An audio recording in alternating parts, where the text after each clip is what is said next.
Y'all, I'm Lady K. Today we are reading our first book of the channel, of the public channel. This is Little Women. It is by Louisa May Alcott. It is a classic. I believe children have been assigned this book for a very long time for English and English Lit. Today we are going to read the first chapter. It is, again, by Louisa May Alcott. It was edited by Melvina G. Vogel. I don't believe there's any illustrations in this other than the cover. However, they are done by Pablo Marco Studio. And the version I have is from, it actually doesn't have the date on here. Let me see if it does. Nope, the date is not listed on my version. And okie dokie. So let's first read about the author, okay? Louisa May Alcott was born in 1832, the second daughter of four. Her father, A. Bronson Alcott, was an idealistic educator and philosopher. She spent most of her life in Boston and nearby Concord, Massachusetts. Seeing how hard her mother had to work, Louisa resolved early to make life easier for her.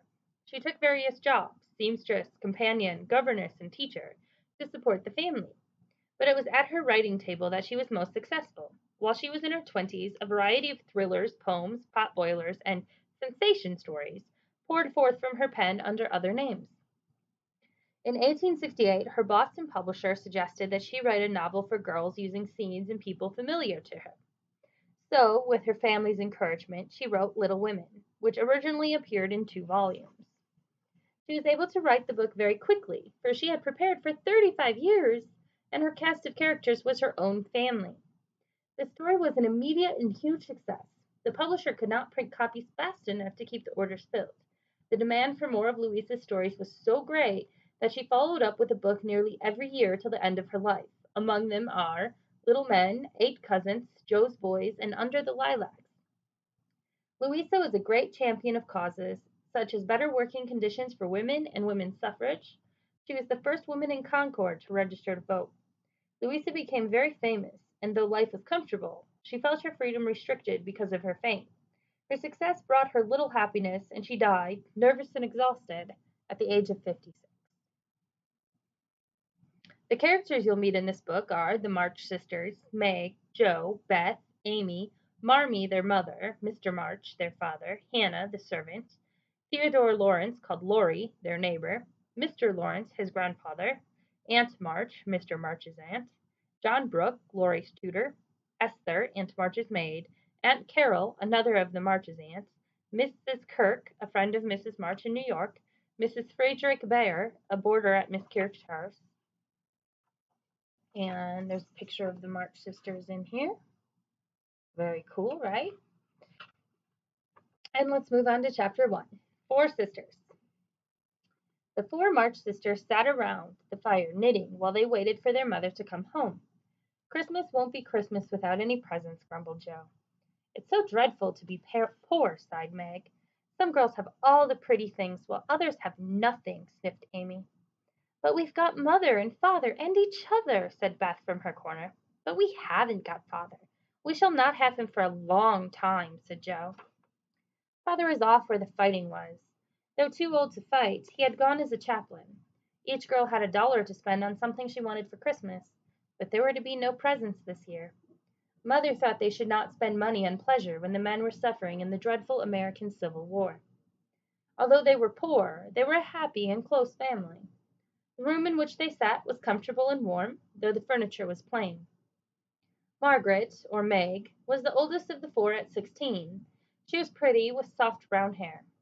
15-year-old Jo was tall and thin, and something of a tomboy. Her one beauty was her long, thick hair. Beth, who was 13, was very shy.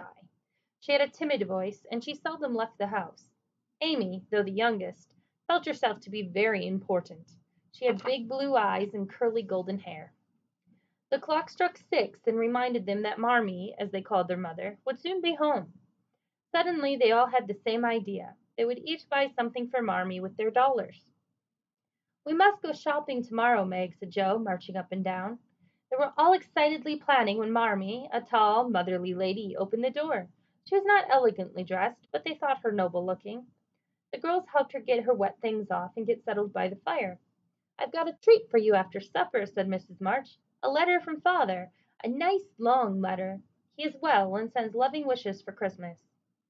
"Oh, when will he come home, Mother?" asked Beth with a quiver in her voice. "Not for many months, unless he is sick. He will stay and do his work," said Mrs. March sadly. A picture of them getting Marmee all settled in from coming home.